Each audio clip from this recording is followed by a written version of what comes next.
watching Home Alone this weekend, Oh, yeah? and I just couldn't help but think of little distinguished gentleman Max Hatlam sitting in his James Bond pajamas, shaking his head. This is barbaric. What is this? Jimmy Stewart would never. Where are the women? I made my family disappear. So we're getting to the end of the year, doing our year in tears breakdown, where we break down like the best, the really good, the average, the not so great, and the terrible. Gotcha. So that's the format we're going with. We're going to try and fit it into an episode next time around. We have nonsensical names to label all of these tiers. The worst are the coffin flops. Just dead, naked disgraces. Yeah, dead blue butts flying out of boxes. Why are they naked? All right, so the bad, but not terrible, is the Fast and Furious. So it's bad, but somewhat enjoyable. The average, ramen noodles. It'll feed you. Yeah. It's not terrible. It's cheap. The runners-up are the Eli Mannings. You're just never going to be Peyton. You're just always second fiddle. He's got 2 Super Bowls, but nobody cares.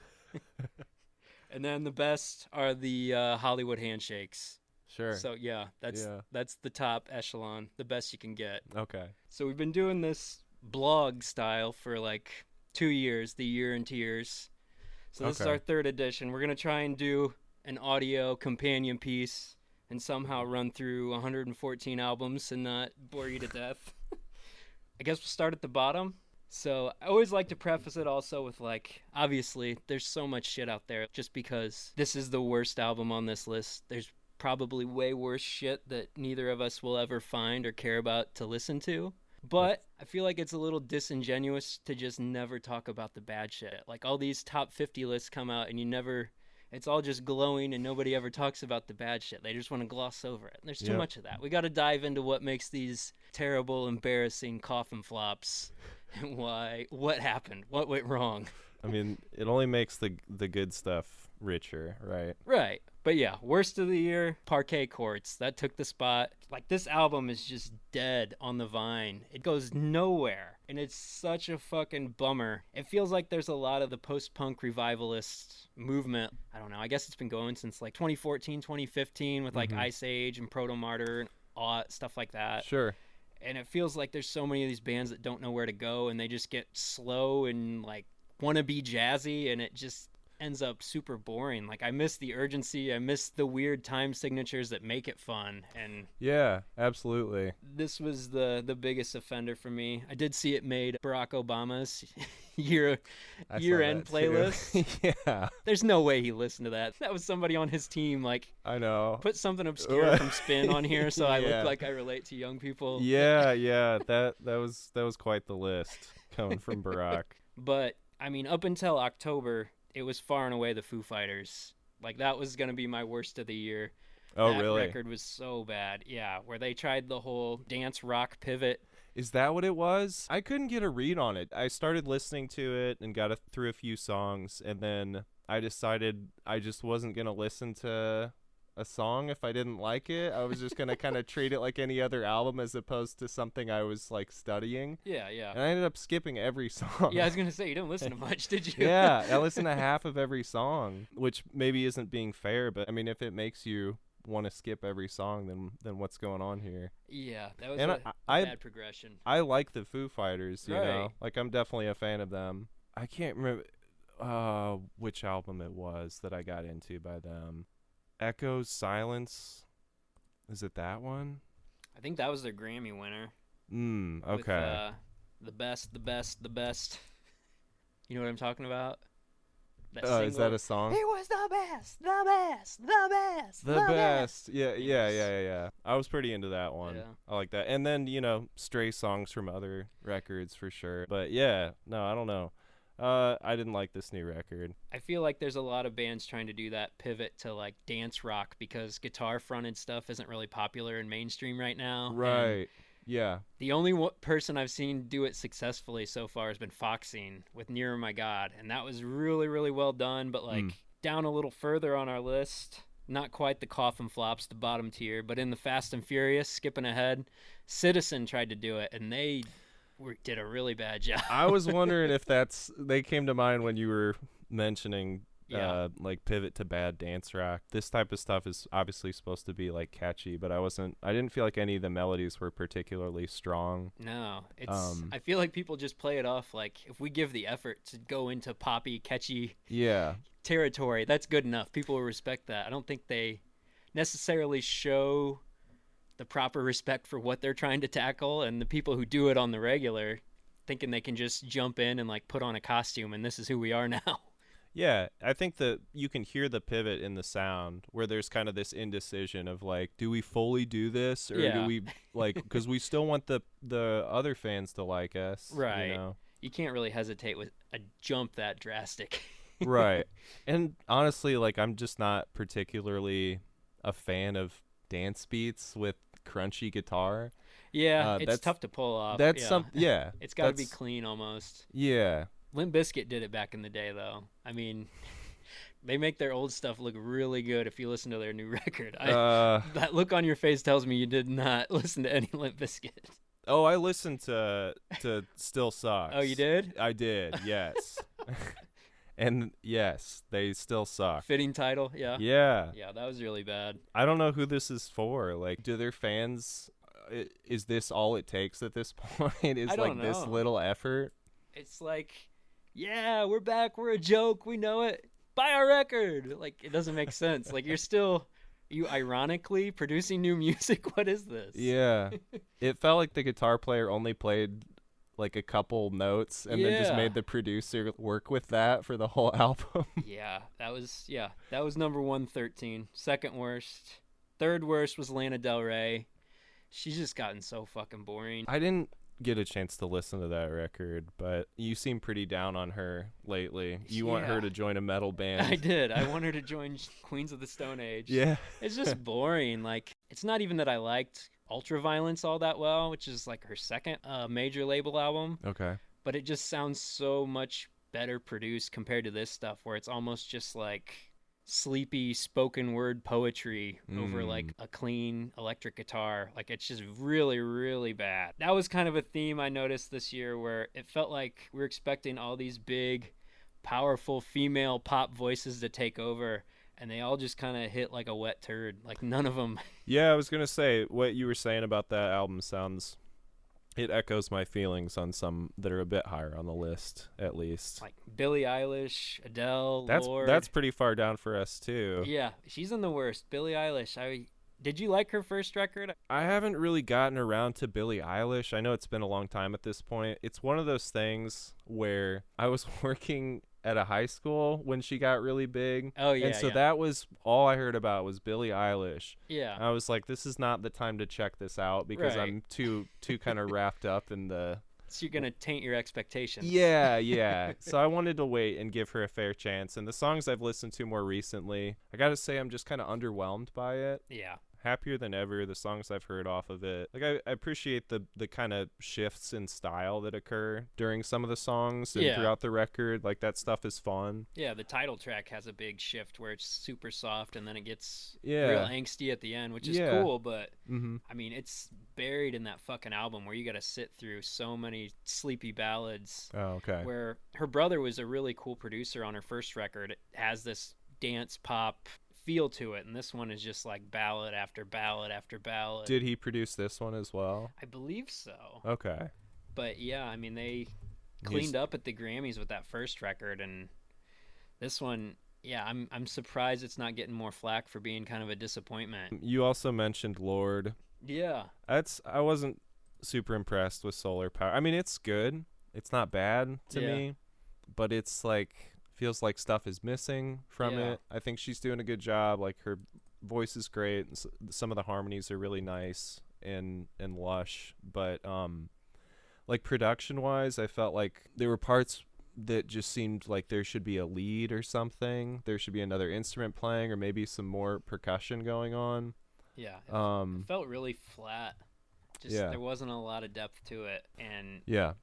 I just remember a lot of people have just been begging for her to make new music for years, and it just feels like she doesn't really want to or like have anything to say yet, and so Yeah. she just put this out to kind of alleviate the tension or whatever, you know what I mean? Yeah. But like people have been saying the same thing about like Rihanna, like she needs to put out new music, blah blah blah. It's like, well, she's kind of just making money doing fashion stuff. Do you really just want her to throw out something? Like she's not going to do another Umbrella. Like why does she need to make more music if she doesn't have anything to say? Yeah, I think it's awesome when people jump into a different. I just think that's so impressive that she can pivot like that. It's like Right. let her do her thing, cuz I mean, if she decides to come back to music at some point, it'll probably be better for the exploration that she's done in other stuff. So, Right. Well, and somebody as young as Lord, like, so you basically just picked your life at 15, 16, and that's all you're going to do forever? That's got to be pretty daunting to just, yeah, I'm that's expected to be writing hit records every 3 years till I'm dead. she's been working since she was that young. I think so. I want to say she was Wow. 16 or 17 when Royals came out. I think Born- we got to give people the opportunity to say I don't necessarily want to keep doing the thing that I Yeah. started doing at this age. Well, and there's kind of tinges in that in the lyricism from both Lord. Billie Eilish kind of has some of that of like Sure. just dealing with fame and Yeah. fucking the whole. I mean, that single NDA is just about how ridiculous it is that Right. you got to go to these lengths. All of a sudden, your life changes overnight. Yeah. And you don't necessarily anticipate all the extra shit that comes with trying to sell your art. hmm But yeah, Lord was in the Fast and Furious. I didn't have too many down in the bottom for Coffin Flops this year. Yeah, Fast and Furious is we've gone up a tier. The Fast and Furious. So these are the bad with somewhat redeemable qualities, like the Fast and Furious franchise. Past years, I think we called it Nick Cage, Keystone Light. You know, you can, if you're desperate, you can get some enjoyment out of it, but it's nobody's first choice. The Yeah. Offspring put out a record for some reason. That's in there. We already talked about Citizen and Lord. Real quick, I do want to like just kind of posit the question: what does a good Offspring record look like to us at this point, or does such a thing exist? All right, hang on. I'm gonna dispel this now. There are good Offspring records. No. I meant like at this point. I agree that there No, are good no. ones. Yeah, but I mean, Yeah, like what can they bring to the table that we're gonna like? Because they're just kind of doing like radioized version of their good stuff, right? yeah. They've made their style more palatable. They've added some tambourines and Well, it's even similar to like what we were saying about Lord. Like, if you don't have anything new, like why? I think this is Sure. their first record in a decade or so, and Yeah. 3 of the songs are covers. Like, why even bother? this One is of them is them covering themselves.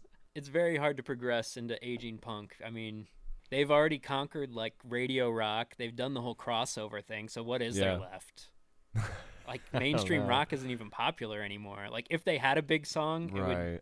receive like a fraction of the attention that they did in the 90s with their big radio stuff. So That's I don't true. know. You can't really cross over any more than they already did with like original Prankster with Redman. Like they've done that. What else? Like you said, what else is there for them to do? Not much. Maybe fashion, like Yeah. Rihanna. They Yeah. should do- They can get into selling Offspring thongs, Offspring condoms, anti-Offspring. Yeah. What else is in here? Kanye. Oh yeah, Donda. Donda. When I look back over my list, I was like, am I going to put Donda in the Fast and Furious or am I going to put it in the Coffin Flops? But Mm. Jail starts the album off really good. After you listen to somebody go, Donda, Donda, Donda, Donda. Jail's a really good song, but then it tails off hard. 94, that's a good number for it. That's good enough. That's good enough. But hip hop as a whole, I felt was kind of a letdown this year. I think just because I was expecting more releases, there was a lot of rumored stuff about Kendrick having a new record, Denzel Curry, Yeah. Earl Sweatshirt, Danny Brown, Freddie Gibbs, and none of it ever came out. Yeah. So that was a bummer. All we got was Drake and Kanye, and I could go without either of them. Yeah. No, I'd prefer everyone else that you just named. But yeah, other stuff in Fast and Furious. We had 2 Weezer albums. Van Weezer, which just sounds like they tried to stretch the single they made for the Bill and Ted soundtrack into an entire album, and it's not very good. And then OK Human, which is like Rivers Cuomo's Lockdown album, where he essentially just wrote the whole thing on piano. It doesn't even sound like a full band record. I was wondering. Yeah. I couldn't figure out what was going on with this. And yeah, I was like, are the other members here? Or is it I just... honestly don't know if they had input on it. Yeah. It's very singular. I do Mm-hmm. like all my favorite songs. Like that's one of the best singles they've put out in a long time, but Yeah, I thought it was all right. I feel like he definitely could have just released that as a solo record instead of slapping Weezer on it. Yeah, I think that would have been a better move. He seems like such a bitter person at this point. Yeah. And this is the guy that was like talking about, playing D&D and hanging out in his garage and feeling comfortable there, but now Yeah. he's like ripping on kids for looking at their phones all the time, and it's like, It's really strange too because then like what was it, the Black Album? He wrote a whole album about like vaping and playing Fortnite. Like it's like he hates young people, but he really wants to be one. there's another one where he's like talking about, listening to these old books on Audible. There's and a whole Audible song. In yeah, there. he name drops Audible in it, but it's kind of saying like, oh, these are the real, this is the art, dude. Moby Dick, like, why aren't you Grapes of reading Wrath, this? dude. Yeah, it's like, yeah, that stuff's great, but like, it's been disseminated into. He's like a hipster dad. Like I imagine his kids bring friends over and they're like, "Oh, stay away from my dad, or he's gonna talk to you about fucking how cool the '90s were for 100 minutes straight." Yeah, it would not be fun to be his kid. Illuminati hotties. That's another one where I like. They also seem like they're in that gray area where they want to be super poppy, but then they try and just purposefully derail themselves into making weird choices to make it punk still, and neither one really works for me. Clashing with themselves. Yeah, it's a strange thing to pull off. Like the Replacements did it really well because like they would have something super poppy and then just go into a random like breakdown or something super noisy, or like Dillinger 4. Like bands do it and can do it well, but I don't know. Some of these I feel like are trying way too hard, and it's one of those things where you try to please everybody and don't please anyone. Yeah, absolutely. All right, so the middle tier, the ramen noodles, okay. Not great, not terrible. What did you think of, I think you pronounce it Delete Zeke, DLTZK? Yeah, Delete Zeke. Now I remember. I like it. Yeah. I think it's cool. The production's awesome. Yeah, I like Voice, the I'm still... I'm right there with you, dude. I'm like, you got to sing more than like 3 notes. Yeah. It's a lot of the same kind of melody structure going on. They could definitely be better, but I feel like this is a very, very promising start to have these 2 records in 1 year where you could even see like a pretty substantial growth. I felt like going from Teen Week to Frailty, because Frailty seemed like a lot more fleshed out. The lyrics were a lot more in depth, but yeah, it's just some of the delivery was subpar. But I think that's something can get better, especially with the kind of music he's doing. We also got the Armed Ultra Pop. That was another favorite I've seen in a lot of publications for Album of the Year. Oh yeah, but it's one of those where I admire the intent more than the end result. It's a cool idea to do like a noise pop hardcore record, but I don't know. I don't find myself like wanting to go back to it or thinking it really broke the mold and like a lot of people are going to be doing this. I feel like this is going to be like the MySpace of noise pop. Like, yeah, it was cool for its time, but there's going to be a Facebook that comes by and does it way better that lasts way longer. Every Time I Die. Are you big into those guys at all? I used to like them quite a bit. Are they still like a southern rock band, or what are they doing nowadays? There's a lot of stuff that's kind of cool where they're still hanging on to some of those metalcore sensibilities, but then there's also like this weird choral vocal thing where they're trying to sound like somewhere between System of a Down and Ghost. Oh, and interesting. That's a bummer. Yeah. Especially with how bad some of the lyrics are. Like, I'd rather I didn't understand what any of the lyrics on Planet Shit were, because there's not a lot there. As for biggest disappointments, Vince Staples was probably one of mine this year. I've still got it like middle of the pack. I think 65 is where I put it. And yeah, he hasn't done a full length since 2017, and then this is 22 minutes long with 2 instrumental interludes. Like, there's nothing here. Right. That's a bummer, because he's a really good rapper and the production was awesome on Big Fish Theory. But well, and I enjoyed what was here on this album too, like for the most part. But yeah, it did feel kind of thin. World is a Beautiful Place and I Am No Longer Afraid to Die, pushing some weird new ground with like prog emo. Oh. And the recipe like didn't really come together for me at all Mm-hmm. until the last two tracks, and they're really fucking good. But they're like 16-minute long. They're really, really Oh. wild. That sounds fun. I'm gonna have to check that out because I'm into 16-minute songs Yeah. and prog stuff. So the whole album is an hour and 10 minutes, but the last two tracks are 34 minutes. Hour and 10 is really, Yeah, it's pushing it. 11 yeah. tracks. That's like 30 minutes more than what a lot of people do. Like I said, the last two tracks on the record are really good, but the stuff before it's just kind of like, feels, I don't know if tacked on or like they never really quite figured out where they wanted to go until those other tracks. I'd be interested to know Gotcha. like what order they wrote the songs in. Sure. Did they just have to tack this other stuff on, or was it vice versa? And like they finally got the experiment right on these last two, but Right. it was a mixed bag for sure. Low, they had a new record out this year. Admire the ambition of it and like what they were able to do production wise, but it wasn't something that like blew me away with their arrangements. Okay. Like it has a really lush production. It's really cool sounding, but not something I'm gonna listen to for the rest of my life by any means. What kind of music are they? They used to be kind of like slowcore, but the new stuff is way more noisy and electronic, and it's really wild. I don't know. Hmm. They're another band where they've been around forever, like 25 some years, and like Wow. for them to pivot this late and make this kind of a weird production shift was really impressive to me. Yeah, that's always cool. Halsey was interesting. If I can't have love, I want power. Yeah, I liked that one. I'd never really, it was somebody I'd always heard of, but I've never listened to much of. Same. But the Trent Reznor collaboration definitely got my attention. I kind of thought it was just gonna be like a name grab, but Right.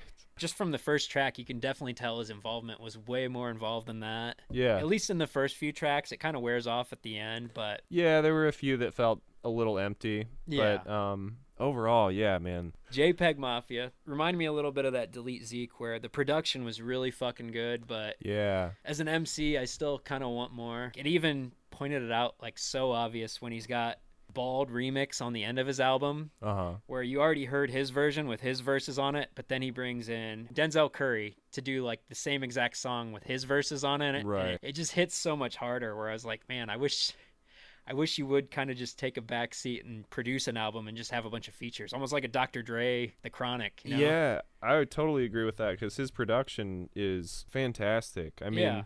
really meaty drums with like, it's like really heavy kick, vocals pushed back, the space of the vocals and everything just felt really nice and different from what you hear in hip hop. Right. Kind of grainy in a way that you don't usually hear, like overall. Yeah, I like this whole trend of like really just distorted but still poppy. It's like hearing hip hop with like a fretless bass. Like it's all over the place, but Right. it still has that groove to it where it finds a rhythm. Yeah. Like a lot of the hip hop albums this year felt organic in a way that I feel like hip hop typically doesn't. Yeah. So that was cool. There's another Arm & Hammer record. I really like Billy Woods. I think he's officially my favorite rapper going right now. For so many years, everybody only just mentioned the rapper as like the lone artist on the album. And it's kind of cool to see like the Alchemist build front and center on this record because he shaped so much of it. I like that. I think Freddie Gibbs and Madlib Yeah. do that. And that's another one, yeah. Yeah. I always want to know who the producer is. Right, yeah, Just yeah. tell me. Right. Well, that was one of the things I respected about Kanye back in the day, is that he had such an imprint on the production and of the sound of his albums, where he wasn't just coming in spitting verses and like, yeah, Sure. you stitch it together, you know. Right, yeah. But no, the Arm & Hammer, it was good. It could have been better. I think maybe I'm just holding it up to the standards of Hiding Places. That set the bar for me as far as Billy Woods, but one of my favorite hip hop albums in a long time. But yeah, speaking of Madlib, he had his solo record. It was right on the verge of Ramen Noodles and Eli Manning's. I probably should have included it as an Eli Manning. It was Yeah, you having second thoughts? it was pretty good. Talking about producers front and center, like I couldn't really decide which I preferred. Like, would I rather have a rap album with really good production but kind of so-so vocals, or a really fucking good rapper with just like a shit production, you know, of like It's got to be the latter for me, honestly. Cuz like you'd rather have a really good rapper with bad production? yeah, because that's what Yeah. rap used to be and it Yeah. was still good. I mean, that I guess my counter to that is that's what rap used to be. I'm excited that it's more of a full-grown experience into more of a musical thing as But if opposed. I totally get what you're saying. That's like in a world where we have to choose one or the other. Yeah, Like yeah, it's yeah. great that we can actually have both sometimes nowadays. Yeah. I love where hip hop is at now. I think a lot of the moves forward that are being made in music overall are happening in hip hop. Yeah, to speak to your point, I've got Sound Ancestors down here at number 40 on the list. Whereas last year, Madlib put out a record with his brother, I think. Oh yeah? I believe Ono is his brother. But their group was called the Professionals. But, I mean, there's a reason you haven't heard Madlib's brother. But I really like the record. Sure. It's like, I think I put it like number 3 last year. Okay. Because the production was awesome, and just having the vocals there, I guess, made me like it more than Sound Ancestors, which feels more like a mixtape or something without any vocals present. Like, Okay. there's a lot of cool stuff that I like on Sound Ancestors, but it just doesn't feel as complete as the Professionals album from last year.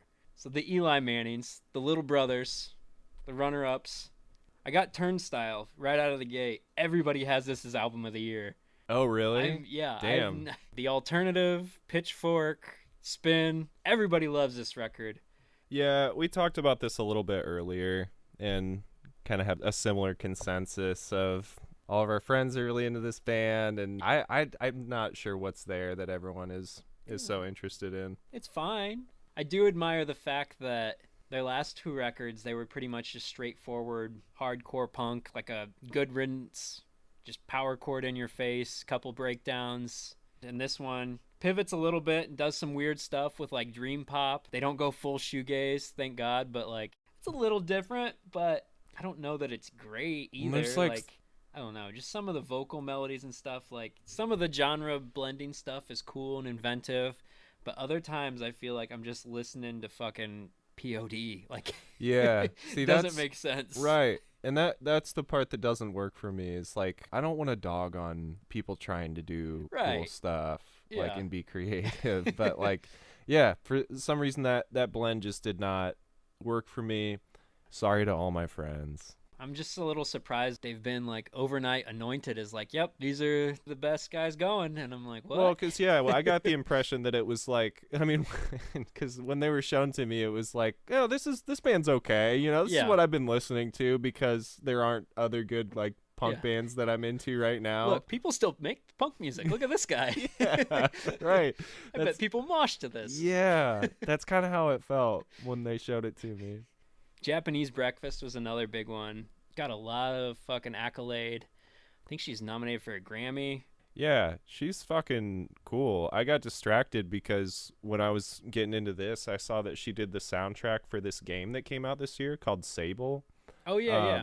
I've barely played the game, but I've listened to the soundtrack because Yeah? it's pretty great. Yeah, Jubilee's tight. Yeah, I really liked it. It was really well balanced. I know I kind of harped on that earlier, but like just being able to balance the songwriting and lyricism, I feel like there's so many really cool like dancey melodies on this. Yeah, it felt like a full with ideas to me, you Yeah. know. You listen to the Cloud Nothings? Yeah, I enjoyed the new record. I felt like it's like, feels like a subtle progression of their style, which Yeah. I don't think is a bad thing. I think they do a good job of layering, like the guitars doing different things, just some good textures going on in the album overall. They're really hard to pinpoint because, like you said, they mix so many different sounds where they get really abrasive and heavy, Yeah. and they're just so fucking fast. Like, seeing them live, they just burn through. I think they played a whole album the last time I saw them.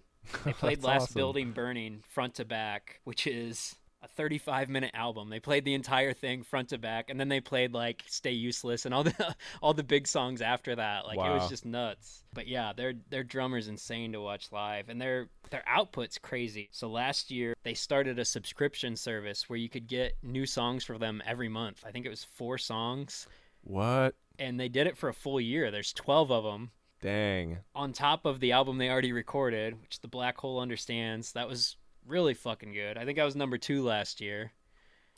So that's like a song a week for a whole year. Yeah. That's pretty impressive. And then they had a like B-sides record come out in December, and then this one come out in February. So 3 LPs and 12 EPs. That's a and lot. during lockdown. Like, I don't know if anybody's been that prolific during COVID. That's pretty crazy. Not that I know of. But it's consistent too. Like this record was really fucking good. Yeah. Am I Something was a really good single.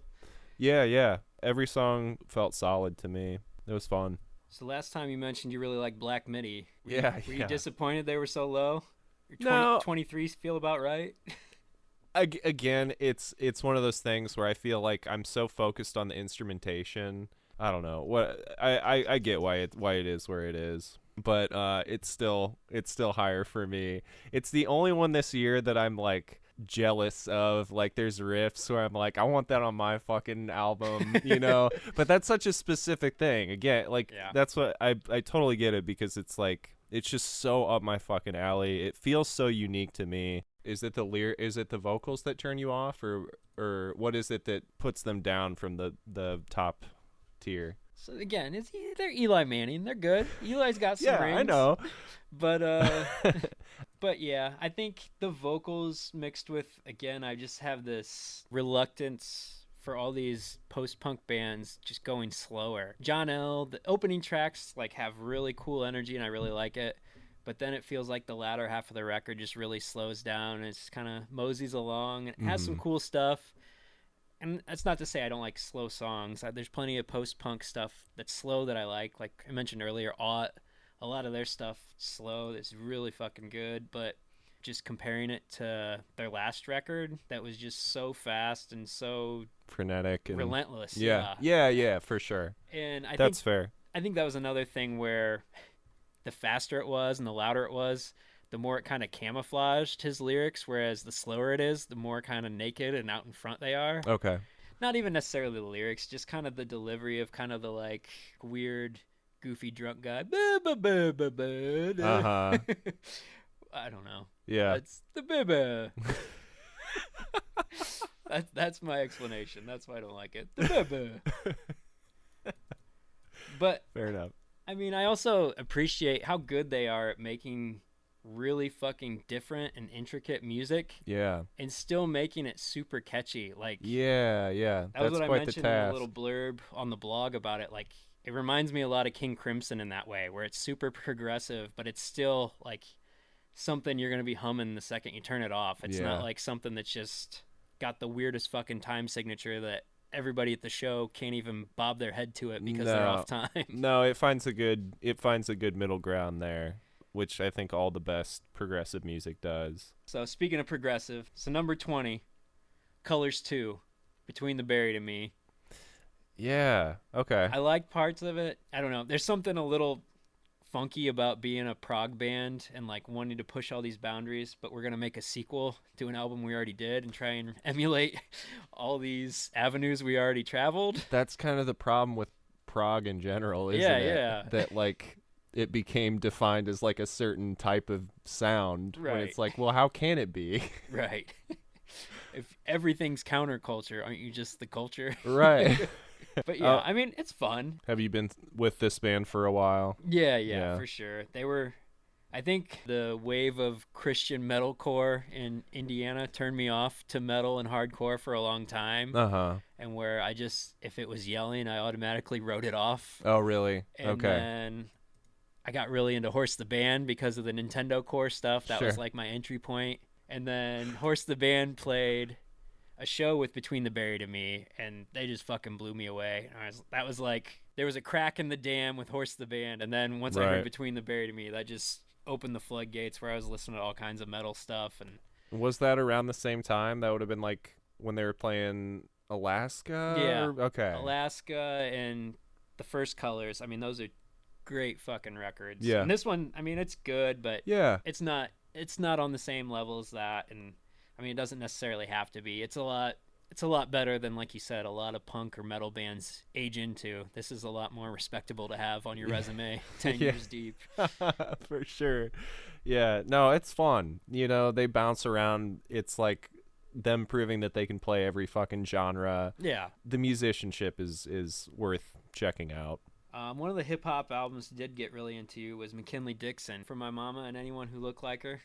Okay. I feel like a lot of people throw out like abstract rap or jazz fusion rap, a lot, just for anybody who isn't doing like mainstream pop rap. But this is something that like actually really had a really good balance of that, where it really felt like a successful execution of blending instrumentally dynamic jazz and anthemic hip hop, where it's this big melting pot of dirty South expressionism. Hell yeah. It's just really fucking cool. Did you listen to the local Funayure? Yeah, dude. Did you Friends like it? of the show? Yeah, yeah. Oh, hell yeah. No, I loved it. I didn't know about them until the interview you did with them. I like her singing. I like do they both play synthesizers? Is that what's going on live? Or? Yeah, I think Okay. they both play synth. They both play guitar. They kind of just Yeah. switch off where needed. But That's really cool. But yeah, all the production felt really clean and Yeah. nice. It's good stuff for Yeah. sure. I was a Representing big fan Fort of Wayne it. in a good way, I think. I thought I was going to get some homer claims for putting them up so high. I've got them at 16, and because we had them on the show. But yeah, I really, Nah, really they- dug it. They're good. Yeah, And they deserve it. It was more than, I felt like I was kind of getting to the point of just being over the 80s aesthetics, being overdone and again and kind of the synthwave stuff. Yeah, But this kind of progresses that as their record goes on into like industrial. for and sure. Those last few tracks where it gets really dark, I really liked all that stuff a lot. Lucy Dacus, probably my favorite lyrics of the year. That home video record was really good. What is it about the lyrics that you like so much? It's just really, really detailed Conor Oberst style, painful relationship stories, and just some of the obscure details that just like grab you like a random. I'm trying to remember what the line is. Oh, it's on the single Christine, like the closing verse where she says, "If you get married, I'd object. Throw my shoe at the altar and lose your respect." Just a weird reference to George Bush getting a shoe thrown at him, where she even admitted that, like in an interview. That's why she wrote the line like that. Oh, really? Yeah. Oh, that's awesome. Wow. But just weird, I don't know, weird details like that just pull you in, or like Yeah. shake it up from just being like a lovelorn heartbreak song. Yeah, that's fascinating. But yeah, it was really well written. There's a few moments where I was like, that could have been fleshed out a little more production wise. But for what it is, I really, really liked it. Hospital Bracelet, the canceled band we talked about last. Did you listen to that one? A little bit, yeah. What'd you think of them? They're good. I Yeah. can see why you're into it. Yeah, for sure. You see why I'm into it, but you. I'm not saying that. No. No, they're good. Yeah. What is it you like so much about this band? The canceling won't even stop your love for No. them. So I why like is the that? record. I don't know what happened to the band. They've gone into hiding. No. That's the funny I'm just thing. kidding about that stuff. But yeah, what is it that you like so much about them? I mean, I think it's they do kind of like the power pop Midwest emo stuff, but there's a lot of characters in the vocals where it elevates it a little more, gives it a little more energy, and gives it a little more angst. It's really just angsty and angry, and kind of breaks out of that whole like pouty emo divot that it's been in for a while, and it's a Okay. little more aggressive, and that's kind of a little more my flavor. So Gotcha. I really like that, but there is some kind of like emotional longing stuff in there, and it's one of those records. It's like 28 minutes, 7 tracks, so like I find myself listening to it and just spinning straight through to the beginning again without even noticing, which I feel like is always a good characteristic for a That record. is, yeah, that is one of the best characteristics for sure. I find it kind of ironic, like all these people coming out against like cancel culture, like Dave Chappelle and Louis C.K., but they're still nominated for Grammys. But like this band is gone, and nobody knows where they are. Right. You can't. Yeah. You can get canceled as like a millionaire and still be fine, but if you get canceled in subculture, you're done. Oh, for sure. Yeah. I mean, you can, if you're a millionaire, it's like Right. You the can rules withstand are just it. fucking different. Yeah. Sincere Engineers kind of in that same vein as Hospital Bracelet, where it's a little more personality driven, power pop, Midwest emo. Personality driven is in like it's the meta that gets you fascinated about the band, like them getting canceled and No, stuff. I mean just the lyrics have a little more bite to them than just your typical. There's monsters in my closet, my girlfriend. Like, Oh, shit. you know what I mean? Yeah. No, Sincere Engineer was badass. I feel like there's this nice cross section of like bands emulating like 90s alternative rock and punk at the same time. And I'm digging that quite a Yeah. bit just because I grew up on both of those. And Sure. Sincere Engineer does a good job of that. How important to you is like track listing as far as like arranging tracks in an album? Are you someone that just puts it on and hits shuffle? It doesn't matter. No. I like to hear the first time through an album. I'll listen to it front to back. You Yeah. know, like I want to hear the construction of it. I mean, that's really my only gripe with Sincere Engineer. Like, it's one of those things where I like every song, but the order is really weird. Like, it starts off with all the slow songs. And I know, like, the typical thing for a punk album or a rock album, even, it's like, oh, just put your slow song at the end. So I'm not saying necessarily do that, but it starts off with, like, 4 pretty slow mid-tempo songs. Then it goes into, like, pop punk for the last 7, and it's really awesome. Yeah. Like, if I wouldn't have been into this band, I don't know that I would have stuck around for the cool stuff at the end. Someone told me a long time ago that you always put your best 3 songs up top because, like, oh yeah, you know, you want people to hear your best shit. Yeah. And they might bounce off before then. Right. And so I've like, I feel like I subconsciously am thinking every band does that. Oh yeah. And so when the mix is off, I'm like, why do they do that? Right. Why? This album isn't gonna be very good. Right. This is your best? Right. No, I'm a sucker for a good closer. Usually I will forgive a lot if you can leave me on a good note. Yeah, my brother's the same way. We used to make fun of him because his favorite song was always the last song on every album. But Yeah. I think there's something to be said for that. Yeah. So. Ice Age, I think, is one of the few that has progressed that whole post-punk subgenre Yeah. into this is like just a really polished like indie rock album, and I really dig it. Yeah, it's cool. They've changed in ways. They've definitely, like, you can still hear that they're the same band in a lot of ways. But I've always liked their style. I've always liked their singer's style. Yeah. And so it wasn't difficult for me to get on board with this album. And again, yeah, I feel like some of like the tonal choices and instruments and like instrumentation and stuff is more interesting than what you hear a lot of the time with this style. Whatever this style is, I don't know. It kind of pushes it a little for me, but yeah. It almost sounds like something where, like, back in the day, you'd almost call it like a sellout album or something. It's really clean and really polished, but like they do it in a way that it isn't a sterilized clean sound. No. It's just more like focused somehow. Like they've just concentrated all the cool shit into really well-rounded songs. Like it really fills out their sound a lot more. Where the record before this, it seemed like they were kind of lost. They were just like pushing out all this noise, and it was just like popping a water balloon. Like it just flooded everywhere. Whereas this is just like a fucking fire hose. Like it is very concentrated, very pointed, and very full of direction, I guess I would say. I think that's a good way to describe it. Yeah. Another electronic album, number 11, Perturbator. There was a Perturbator song on the 8th grade soundtrack, Bo Burnham's film, 8th grade. Oh, there was. I didn't know that. That's a great soundtrack in general. But I found Perturbator from that. And then you sent me this. Probably like, when it came out. Yeah. Quite a while ago. And I remember listening to a little bit and being like, it's more 80s, Ryan. Right? I can't do it. But then you had said something like, well, there's some, it kind of gets into some more like goth stuff and shit like that. And so I gave it another try. I was like, yeah, that's true. There's more here. And I actually ended up being really interested in it. It's a darker album as far as like electronic stuff, but I appreciate that for sure.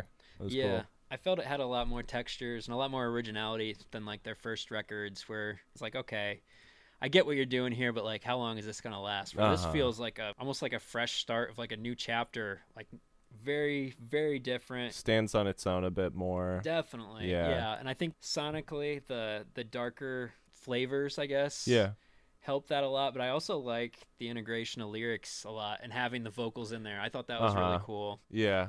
I thought some of that stuff was cool.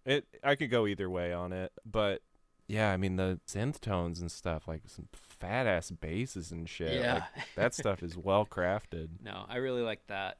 Plus, it gives me something else to listen to that's in the vein of John Mouse without listening to John Mouse, since he's a January 6th-er. So. Oh no. Yeah. I gotta get him out of my system. All right, so the top tier, if you're still awake. Here we are. The Hollywood Handshakes, best of the best. I didn't realize how pornographic that sounded until I just started saying it on my own. Like, the Hollywood Handshake sounds like something that fucking Weinstein went to jail for. Oh, gosh. I didn't think No, about it like that. this is That's not what this is. Great British Baking Show. This is Yeah. very wholesome. Anyways, Suffering Hour, Yeah, number we 10. finally got some good metal. I thought this was really cool. There's just some good guitar riffs going on. There's some cool guitar tones going on. Yeah. Which is like, really, dude, if you don't have that and you're a black metal band, Yeah. like, fucking call it a day. I'm sorry. If that's an award, sickest guitar tone. This gets it. I love would the say guitar so. on this. Hell yeah, dude. That chorusy, gritty distortion stuff going on. Sounds like you're listening to the Necronomicon. Like, it's so fucking haunted. Yes. It's not a complacent record. I don't know. Maybe people will take meaning from that or not, but like it's black metal, but it doesn't feel like it's just utilizing all those tropes. Some of the riff structure and stuff really felt like it works for a black metal band, but it wasn't just something, taken from the history of that genre. It's a good fucking record. Have you followed Tyler, the Creator, at all? His weird career path? Not really. I always see Tyler, the Creator, and like I've heard some of his music and like seen some of his like sketch comedy and stuff like that. This might sound dumb, but I just got the vibe that I wasn't like cool enough for Tyler, the Creator. I don't know why. You're not invited to the Tyler party. I don't feel like I am. I don't know. I feel like he's someone that would make fun of me. Funny you say that because I had a friend who lived in LA, and like when you live in California, you're like, oh, did you see any famous people? Sure. And he said he saw Tyler, the Creator. I was like, oh, did you say anything? He's like, fuck no. Like, I would be so scared to talk to him. Are you kidding me? He seems like, he would just slap you across the face and everyone would be like, yeah, that's what did you think was gonna happen? Yeah, that's Tyler, the Creator. Right. What did you think of this record? I thought it was good. What kind of music is it? It's kind of a whole journey of all the styles he's done so far. So like when he started, it was very much like horrorcore, in your face, intentionally offensive hip hop. And he did like 3 records of that where like had really good singles, but the albums overall weren't great because I don't know, they're kind of empty content wise. Okay. And then Flower Boy he did was like a big concept album, and he kind of came out and it caught everybody off guard, but he didn't do it very explicitly. Mm-hmm. So I think everybody really appreciated the artistry and started digging in a little deeper to his lyrics at that point. We're like, oh, this guy actually does have something to say. He's not just the kid repeating things that get him laughs in a lunchroom, Yeah, sure. But then after that he did Igor, which seemed to really kind of mimic Frank Ocean a little too much for me. Okay. I was like, you don't really have that kind of depth. But this kind of does all of it. And I thought it was like a cool, it sounds derogatory to say it's like a victory lap record, but it reminded me a lot of Kendrick Lamar's Damn, where it's like, okay, I did my artistic shit. I want to do like something that I can go tour on and just fucking play in stadiums. Have some fun. And, and there are a lot of fun songs on that record. It's a really good, like, big mainstream hip-hop album. Okay. He was one of the few that came through for me this year, I would say, for sure. Yeah. Victory laps are all right if you earned them, I think. So number 8 is Proof by Downhaul. Proof! Did you like it? It was good, yeah. They feel so, like, comfortable in their style. It has that Western kind of infusion, I think. You hear a lot in their guitar style and tone and things like that. And then also the vocalist is just so like distinct, like it's such a crisp pronunciation of every word, and like I don't know, it creates this really confident, like effective mood for the band overall, I think. What did you think? I really liked it. It kind of reminded me, I mean, one of my favorite bands, Murder by Death, they kind of toe this line of punk, indie, country. And that's kind of like what this reminded me of, or it sounds very country. One of the biggest detractors I've seen a lot of people complain about this band has been the vocals. Yeah. And I feel bad because I even saw, I don't remember if it was the band themselves or the singer, like retweeted somebody reviewing the album saying it's Squidward's alt country album. Like, oh man, the poor dude. Like, they don't stick out to me very much. I feel like they fit the music, where it reminded me more of like REM or Interpol or something like that. Yeah. No, it's not my favorite, but it's also like I think it fits the style of the music in a good way. The Squidward thing's a little harsh. Yeah, Squidward and Kermit. I think I saw both. I was like, oh. Whatever confidence you just said they had before this. Well, if he's tweeting it out, right, then yeah, like he's fucking good for that dude. That's self-assured tight. enough that, yeah, The hopefully it doesn't dissuade him going forward. But yeah, I guess that would probably qualify as my indie record of the year. I would say that's indie. Yeah, I would say so too. I didn't realize it until I looked back over this. There weren't a whole lot of indie records that I was super into. I feel like everybody's either going into like dancey synth stuff or they're going into the post-punk thing where it doesn't really feel like indie anymore. There's a lot of post-punk. Yeah. Virginity, they were kind of straightforward power pop punk. I think last time you asked me if I was into any punk bands, that would probably qualify as my most punk band I got into this last year. I really dug this record. I mentioned earlier Dillinger 4, being able to walk that line between like abrasive punk sensibilities and having like pop choruses. I feel like they emulate that really well on this record. Yeah. It's pretty straightforward stuff. A little more flavor than Turnstile, but yeah, at least for me. The vocals sounded a bit more fun, yeah. I think. Hip hop album of the year, Navy Blue. Navy's Reprise definitely reminded me of like old school East Coast hip hop. Definitely some Nas vibes on this with like the old school orchestration in the background. But it was just really trimmed down and really seamless, where it felt like if you go back and listen to a lot of those old 90s hip hop records, there's just a lot of fat that can be cut, whether it's like dumb skits or just you can't cut the skits. Instrumentals that just go on forever. This is just like all the best shit all condensed into one really fucking great 90s East Coast record. I agree. Like, the only note I had written down for Navy's Reprise is really fucking good. I didn't write that down for anything else. Like, there you go. That's yeah, the it's exclusive a clean owner of the really fucking good title. Yep, that's right. It gets my really fucking good award this year. Number 5, Texas by Sleigh Bells. Yeah. Another electronic album. It's another one you showed me like earlier in the year, so I'd kind of been coming back to them now and then. And I honestly thought this was going to be like a gimmick band that wouldn't last this long. Like, I think this is like their 4th record. I think they could turn people off from a brief listen. Yeah. But I think if you listen to them a bit, like, here's the thing. They're one of those bands where the choice of instrumentation and stuff can sometimes sound like it was just kind of thrown together, right? Like, we were talking about distorted guitar and like dance beats earlier and shit like that. Well, they take that kind of to the extreme. Well, it's almost like stadium rock. Like, yeah, it's super clean, like Van Halen guitar. Right. Yeah, but they do a good job of it somehow. I don't know how they make it work, but it's one of those things where it sounds like it was thrown together, but like clearly that's not the case. Right. Most likely a lot of work went into figuring out how to incorporate those things in a good way. And then there's just this strange like juxtaposition with her vocals and the music. Yeah. Because she has this lightness to her melodies and stuff that is almost creepy and unsettling by the music. Yeah. In just a very cool way. No, I always just associate it mostly because of their debut album, was just a picture of a cheerleader pyramid. So it just always reminds me, like, when I think Sleigh Bells, I just think of like really aggressive cheerleader chants with rock guitars. It kind of fits, yeah. No, that's not a bad description, honestly. A lot of the riffs are just so cool. Like, some of it's, like you said, on first listen, the instrumentation's a little strange, but stripped down, just the arrangements and the fucking hooks and riffs that they use are so catchy. Fucking dynamite. Just so well layered. Yeah. And I think there's a lot more depth here too, whereas kind of similar to Perturbator, it had just the very simple synth beat of just the every song. Yeah. Or just the pounding drum beat. Whereas this has a lot more range. There's a fucking ballad on the last track, which was unexpected.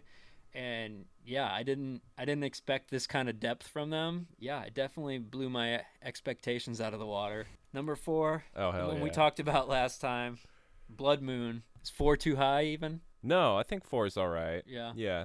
It deserves to be in the best. Yeah. It's cool. I mean, mostly for Chelsea Wolfe, I think, upon reflection. Yeah. But I think it's cool that Converge can kind of step aside and become like the backing band for someone else. I'm excited by them showing their willingness to shift in this way. Yeah. You know? So I'm kind of putting you on the spot with this, but I meant to ask you last time and I forgot. Okay. In the whole pantheon of Converge albums, where does Blood Moon fall for you? Because I feel like everybody, Jane Doe is the top of the heap for most everybody, right? Yeah, I think it is. Like, it's not for me. Yeah. What would you have there? No Heroes. No Heroes. Yeah, Okay. I don't know if that's lame because it's like when they started going, I think a little more straightforward in some ways. I was talking about like Polish Oh yeah, last yeah. week. I think I Axe think to Fall's the one everyone points to. well, Is like that their one is like polished. okay, Yeah, like yeah. fucking listen to this album, listen to the production, but Is it on Epitaph? It seems like an Epitaph album. right. But technique wise, I think you can hear in No Heroes some of that. Okay, we're going in this direction a bit more. Right. But I love that record still, and then I like Axe to Fall quite a bit as well. I might put that under No Heroes, and then maybe Jane Doe after that, just because it is so like frenetic and.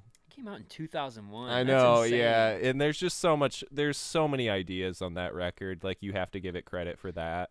Just the sheer number of things that they fucking crammed onto that record is cool. It's just such a fucking trailblazing album. Like that came out the same year fucking Take Off Your Pants and Jacket came out. Yeah. The same year fucking 8 Mile came out. Oh, You Fail Me. Yeah. Oh, man. I was going to say that's my pick. That's my number one. I don't know if it was just because Yeah. I was expecting kind of a slump after Jane Doe. Uh-huh. And You Fail Me like just hit so fucking hard. You Fail Me is pretty good. I'm going to have to get back to you Okay. on the overall list. Yeah. I gotta say, again, this might be my recency bias talking, but I think I'd go You Fail Me, Jane Doe, and Blood Moon. As your top 3? Yeah. Okay. At least for now. I mean, things change. It could wear, but I feel like it has such a distinct place amongst all their stuff. Like I appreciate it that much more. That's a good point. I mean, just as far as like representing the different stages that they've been through, I think that does a decent job of it. I mean, there's some good stuff off of like even All We Love, We Leave Behind. There's some great stuff on there, but yeah, I don't think it's quite Essential Converge in the way that some of the other stuff is. And yeah, I'd put Blood Moon as Essential Converge. I don't think they've made a bad record. I mean, No. Okay, so number 3, Genesis Owusu. Fucking love this shit, dude. Isn't What it is so good? this? Oh my gosh, it's so fucking cool. Australian Prince. I was like, is it funky? But it's not. It's like No. spicy. He it's won like, Rap Album of the Year for like Australian equivalent to the Grammys, but I'm like, he's not really rapping. it's fucking cool. It's wild. It's just a good blend of stuff. It's one of the more unique things that I listened to this year. Both the instrumentation and the vocals and stuff are a lot of fun. It just covers so much ground. Like Waiting on Ya is such like a big, like easy pop song. Mhm. But then if you sit and listen to it with like fucking headphones and just how far the bass line goes all over that song, like Yeah. it's just insane, the layers to it. And then you go to like Drown and it sounds like a TV on the radio song. It Mhm. just, that's an awesome fucking debut. For fans of Anderson .Paak, Yeah. add flavors of that Kind to of in it. that lane for sure. We talked a little bit about this last time also. I think it probably would have been my album of the year had it been a little shorter. Yeah. Okay. I didn't necessarily dislike the latter half of the album. I think maybe it's just that the first half of the album just hits so fucking hard. I think it's both. I think the first is really good, and then I think there's some extra stuff on the end of the album that maybe didn't all need to be there. It could have lost a song or two. It's a 53-minute album, 15 songs, which is kind of long for now, but like Yeah. the stretch just 1 through 8 when it just crescendos with Smiling with No Teeth, like that Mhm. just hits so great, and then Yeah. it just drops off a little bit. Yeah. And it just kind of hangs around. I mean, it's not a sharp decline, but it just doesn't have that same urgency to it. But the rest, I mean, that stretch right at the beginning, there's hardly anything better than that this year. It's super Really good. solid. Yeah. I'm excited to see what else this guy does. So I'm kind of embarrassed to ask you about this next one. Was I the person that introduced this person to you? Have you heard of her before? I'd never heard of her, but I'm really glad you did Yeah? introduce her. I really like this album. Yeah, do I would too. have put it at the same spot. Sour, Olivia Rodrigo, number 2. I heard all the hypes. I was like, I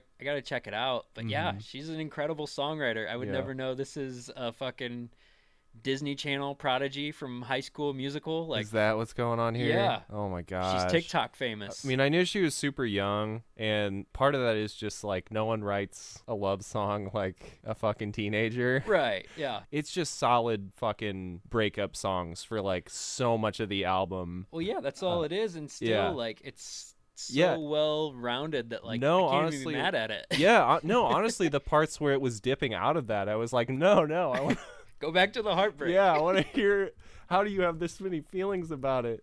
But it's fucking great. It's so good. Like, and she just seems like she's boiling under the surface at certain parts. Like, she, cusses and shit. Like, yeah.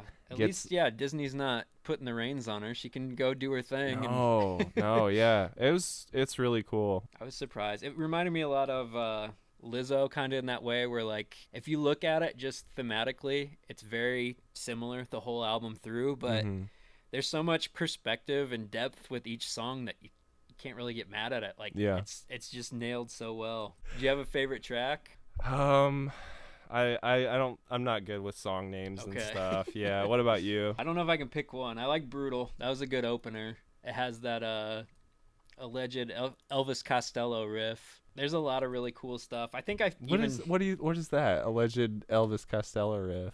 Is she getting sued?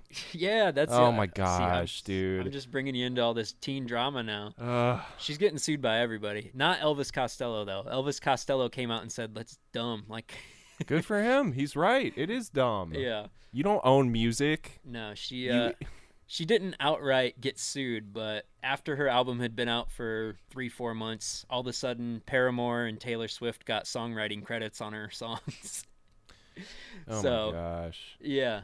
That stuff is so grubby, dude. Like, does Paramore honestly think they're the first person that wrote anything on any of their records? Like, what is happening? Yeah. There's Get such out of a here. fucking battle for intellectual property that everybody just wants to throw their flag and everything. So that brings us to number 1. Home Is Where.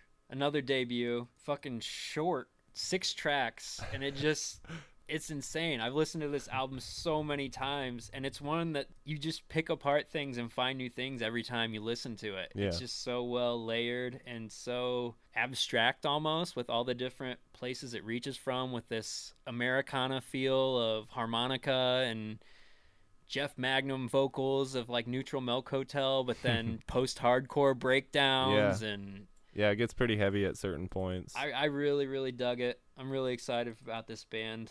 Is this their first record? Yeah. Okay. Yeah. No, they're gonna be a lot of fun, I think. I mean, it has that energy to it. I mean, I guess, can we call them? Did you call them a punk band? Did you say they were punk? I think so. Okay. Yeah. I mean, it has that energy to it. Like, it might not be what we used to think of as punk, but like, it sounds like it's just got a lot of energy, and that's what you want for like a first record, and like getting this much diversity on a first record is something you don't typically get, so that's really exciting. It reminds me a lot more of like an At the Drive-In or like a Trophy Scars, where they branch out into like a lot of weird different terrain.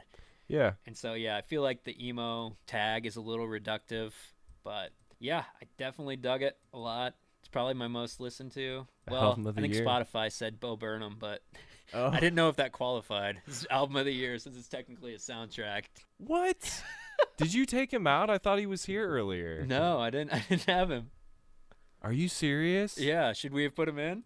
Did I see Bo Jackson and think that it was... you thought Bo Jackson was Bo Burnham. Are you fucking kidding me? He'd be number 115 for me. Dang. Yeah, I feel like the tide did really turn on him. Like, he was really popular for like 2 months, and then everybody's like, nope. I felt that as well. Yeah, I guess that's music, huh? That's everything, isn't it? That's sounds for the year. The winner is... Let's bring them out and tell them what they won. I mean, that's what music is, right? It's a competition. That's why we do these rankings and assign arbitrary numbers and gatekeep and taste make all these people feel bad about their hard work, so we can give people that we like preferential treatment.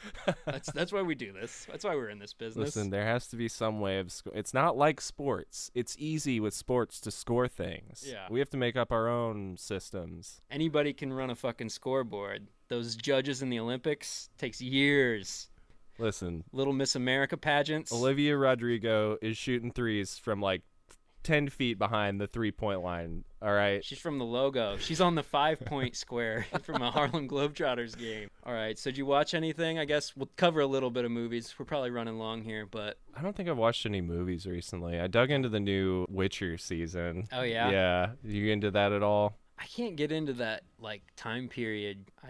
Game of Thrones was never my thing. The Last Duel really bummed me out. I don't remember The Last Duel. As Ridley Scott's new movie with Oh, Matt yeah. Damon and Yeah, you were talking about that. Yeah. And it's one of those, like, you ever see a sitcom where, like, they try and do weird constructs and, like, okay, so the structure for this show is we're going to tell the same story, but from 3 points of view. Right. That's what The Last Duel is, but with a medieval rape. Oh. Matt Damon punches a horse from trying to fuck another horse. That was the most entertaining part. The Witcher, I don't even know why I'm bringing it up. I didn't care about it. Yeah? Like, I watched it, and Is it just fulfilling that Game of Thrones void for you? It's funny that you bring up, like, filling the Game of Thrones void, because I was thinking about that and thinking, how many fucking fantasy shows happened after that show came out? And then I was realizing the person that actually did it, Jesse Armstrong, the writer creator of Succession, was the one that was like, no, this is how you do Game of Thrones, or like the shit that people like about Game of Thrones. Did he do a medieval show?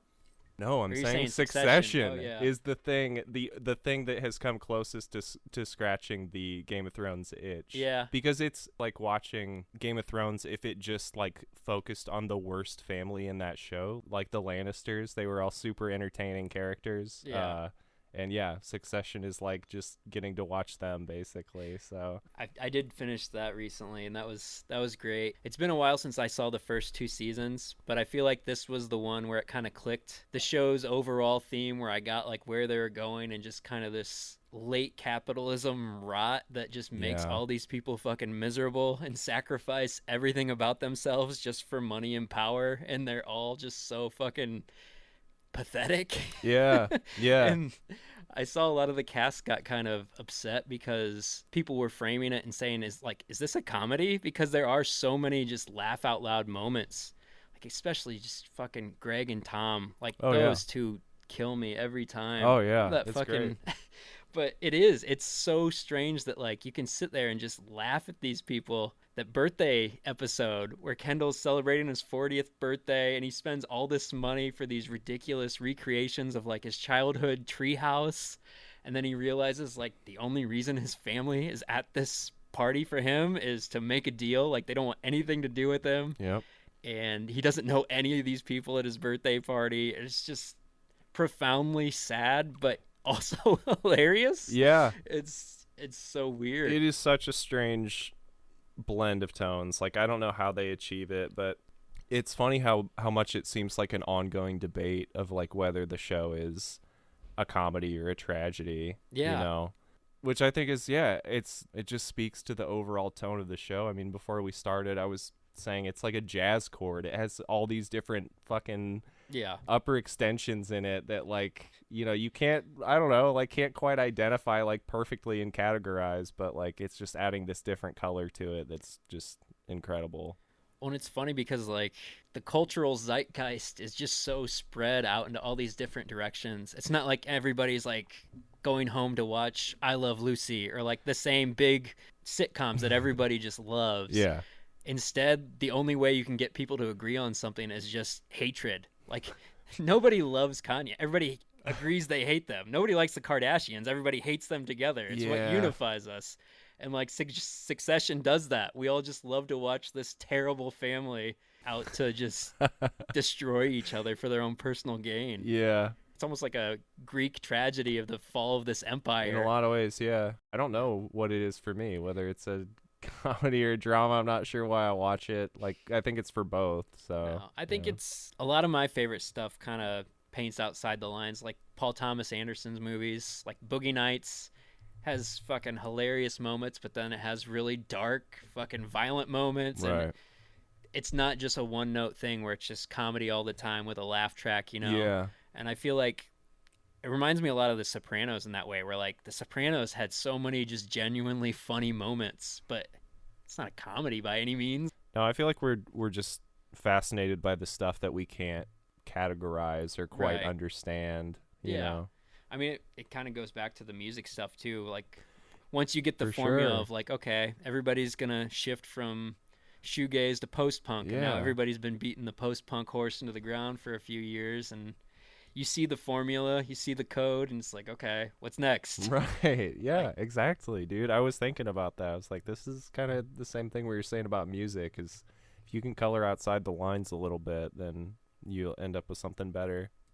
I don't know how much attention you pay to award nominations at all, but the Golden Globe nominations came out. I don't pay much attention to that stuff. I mean, honestly, yeah, but what's up? What do they say? Every once in a while, I'll look at it just for a gauge of like, okay, this is what people who are in the industry think is good. Right, sure. And Golden Globes is one that does like movies and TV. Mm-hmm. And it just kind of like jumps out at you how far behind network television has fallen, because every show nominated is either on a streaming platform or HBO. Like, wow. There's nothing.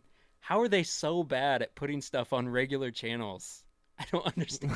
Like, I don't know. What's the last show you just watched, like the basic 5 channels to watch that wasn't a sporting event or an awards show or a reality show? So I checked out that, what was it? I think it was a CBS show. It was called Ghosts. Oh, God. Did you watch that? It looks so bad. I watched a little bit of that. How was it? Don't let me taint your experience of Ghosts. Oh, it was not great. It was not great. It was very generic. It was kind of funny because earlier you'd brought up sitcoms where it's like this elaborate premise. Yeah. That is what this show is. Yeah. And like almost every joke is based on the premise, but I think it could have been worse. But I didn't make it very far into Ghosts. I don't even know. I don't think I knew that it was like a CBS show, or I probably wouldn't have checked it out. That's usually my first flag. Like, I don't trust anything coming out of CBS. I don't know if it's all the cop shows or what, but I'm just like, oof. I don't trust their barometer for good entertainment. I hear ya. At least ever since Everybody Loved Raymond went off the air. That was the last CBS show I really dug. Oh, and man. Then it's like, I used to watch that a lot as a kid. I can't consciously support a network that's going to put out 14 seasons of The Big Bang Theory or Young Sheldon. Oh, man. But yeah, I feel like network television is just becoming the exclusive home for like live events. That's the only way they can get you to watch their shows. Like, you have to watch a sporting event or an award show or a reality contest to see who wins. Right. Otherwise, they're not going to get you to watch Ghosts every Monday at 8:30, or you know what I mean? Right. We used to have those blocks of like NBC would just hit you with like Parks and Rec and The Office and 30 Rock. Like, yeah, that or shit's like all Lost gone. or something, you know? Streaming services are kind of just eating their lunch on I fucking mean, they TV. just like fucking grabbed the floor right out from under them years ago. And I feel like we're still just not even seeing the full extent of that. Yeah. No, I mean, and that's the other thing that kind of perplexes me. The few CBS shows I have been interested in watching are just ostracized on Paramount Plus, where no one will ever see them. Right. Like, oh, there's a Twilight Zone reboot. Jordan Peele's doing it. Oh, I can't watch it on CBS. Why not? It's on Paramount Plus. Yeah. Or what was it? They did The Stand, Stephen King's series. I think that got canceled before I even got a chance to find out what network it was on. Oh, really? Yeah, I think it's done already. Oh, man. But yeah, if you want to see more in-depth coverage of the albums also, just go to the blog. We don't have an easily digestible URL yet, but there's links in our social stuff. You can get there. You know, you guys are tech savvy if you're listening to this. Yeah. But yeah, we've got the whole list. We've got lists of years past, and then a playlist on Spotify of all our favorite songs, and Bo Burnham, who didn't make the list at all because he's a comedian. He doesn't count as a musician. And yeah, that's about it. Happy New Year. That's the show. That's the